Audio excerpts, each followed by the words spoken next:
बाय बे समाव जों गुवाहाटी मेट्रो सिटीनि दुलाराय बाथौ गौथुमनि बे आहमगावआव थानाय गोथार थानसालियाव जों दंफैयो आरो बे गोथार थानसालियाव जों सासे गेदेमा आलासिखौ बे समाव जों मोननो हादों आरो बिथांखौ जोङो गिबियावनो बाथौ बिबुंसार जानो बरायनाय थाबाय। खुलुमबाय। आङो बाथौ सोलोंथायारि बिथानि मासिगिरि श्री गहिन चन्द्र बर'। बे समाव जों बाथौ सोलोंथायारि बिथानि मासिगिरि मानगोनां गहिन चन्द्र बर' सार जों दंफैयो। जों बिथांखौ दसे सम बाथौ बिबुंसार जानानै एसे रायज्लायनो सानबाय। गिबियावनो सारखौ जों मोनसे खोथाखौ सोंनो लुबैबाय, जिहेतुके बाथौ सोलोंथायारि बिथा बे जिनिसखौ मा थांखिजों नोंथांमोना गायसननायनि थांखि लाखौ एसे फोरमायगोन नामा? गिबि गिबियाव बाथौ सोलोंथायारि बिथाखौ गायसननायनि सिगां आं गावबो दुलाराय बाथौ गौथुमनि सासे लाइफ मेम्बार आरो बेजों लोगोसे दुलाराय बाथौ गौथुमनि बे एकाडेमिक सेलआव आं सोद्रोमा जानानै दंमोन आरो बे मावसमाव जोङो एकाडेमिक सेलआ दुलाराय बाथौ गौथुमनि जा बाथौ आश्रम फरायसालिनि हाबाफारि मावफुंनाय बा बाथौ आश्रम फरायसालिनि बिजाब रनसायनाय बायदिसिना खामानिखौ मावफुंनो हाजोबि बे माबाखौ नुनानै जोङो एकाडेमिक सेलजों जयेन्टलि सावरायनानै थांनाय 2017 मायथाइनि 5 मार्चआव जोङो बाथौ सोलोंथायारि बिथाखौ उदालगुरि जिल्लानि उदालगुरिनि रिसार्च सेन्टाराव जोङो बेखौ दाफुंनाय जादों। दुलाराय बाथौ गौथुमनि गाहाय नेहाथारि आरो जोंनिनो एकाडेमिक सेलनि मासिगिरि बे समाव दङमोन आरो बिथांमोननिनो बोसोन लानानै जोङो इयुनाव बाथौ आश्रम फरायसालि जि बिजाबनि जेंना, केरिकुलाम, सिलेबास आरो आनजाद फाथिनाय बा फोरोंगिरिनि ट्रेनिं बेफोरखौ बोरै जोङो मदद होनो हायो बे थांखिखौ लानानैनो जोङो बाथौ सोलोंथायारि बिथाखौ दानाय जादों।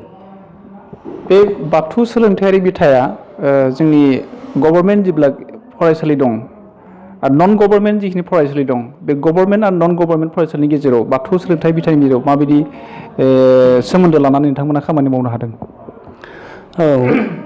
गाहायै गभर्नमेन्ट स्कुलफ्रा गभर्नमेन्टजों सालायजानाय बिजाबफोर बायदिसिना मोननायाव मालाय गभर्नमेन्ट स्कुलफ्रा जेबो जेंना जाया।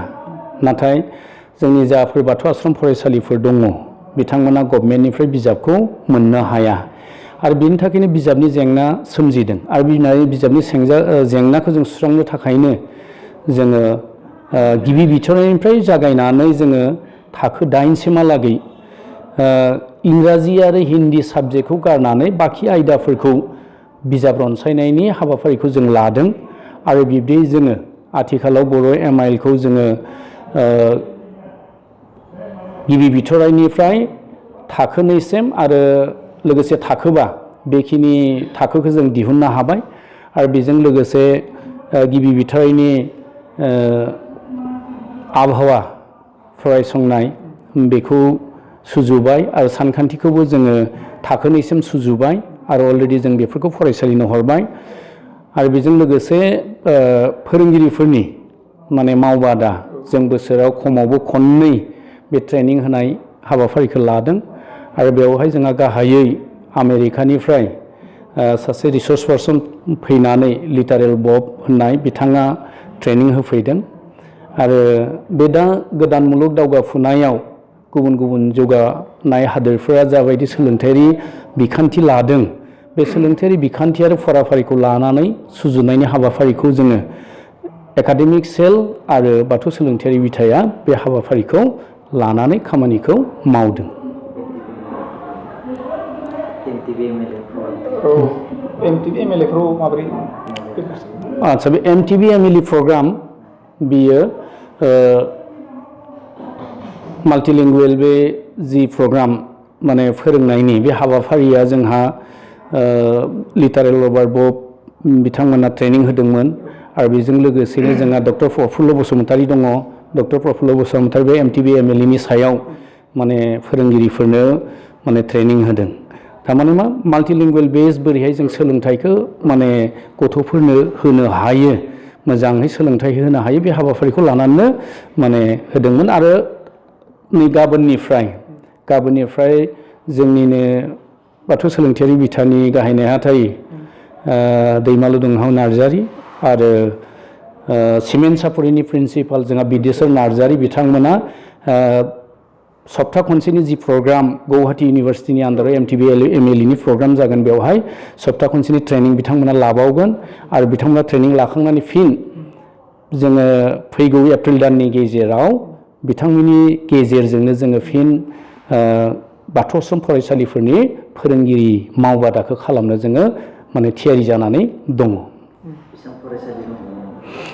आथिखालाव बाथौ आश्रम फरायसालिफोरा जोंनि बे दुलाराय बाथौ गौथुमनि बेंखनाव सोलिनाया 14 फरायसालि दङ।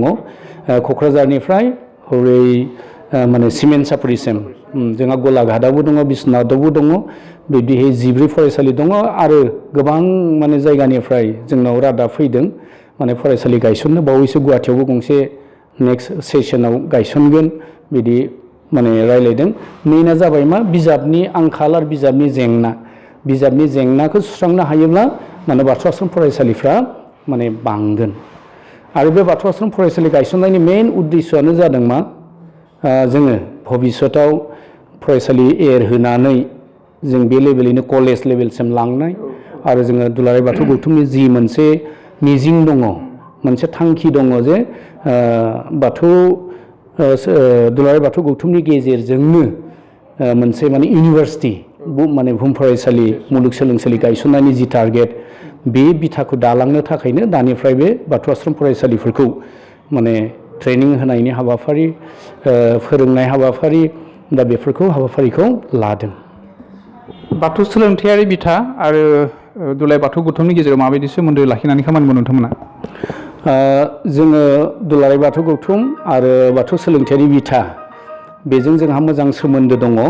जोङो गाहायै जुदिब्लाबो जोङो बाथौ सोलोंथायारि बिथा हिसाबै मोनसे आफाद दादोंब्लाबो जोङो कमप्लिटलि एकाडेमिक सेलनि सिङाव एकाडेमिक सेला जाबाय मा दुलाराय बाथौ गौथुमनि दालाय आफाद माने सोलोंथाइ आफाद आरो बे सोलोंथाइ आफादनि गेजेरावनो जोङो मोनसे माने बोर्ड बायदि फाउन्डेसन दाना लानानै दुलाराय बाथौ गौथुमनि खामानिफोरखौ माने मावफुंनाय हाबाफारिखौ जोङो लादों।